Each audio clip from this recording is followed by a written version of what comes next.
కథలెన్నో చెప్పారు, కవితల్ని రాశారు, కాలాలు దాటారు, యుద్ధాలు చేశారు. ప్రేమలో తప్పు లేదు, ప్రేమలో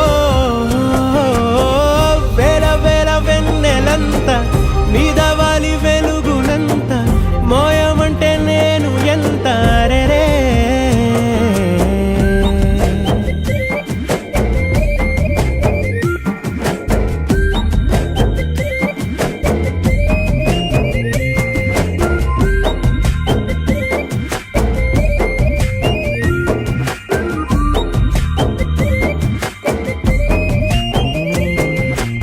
ఆకాశం తాకాలి అని ఉందా, నాతో రా చూపిస్తా సరదా.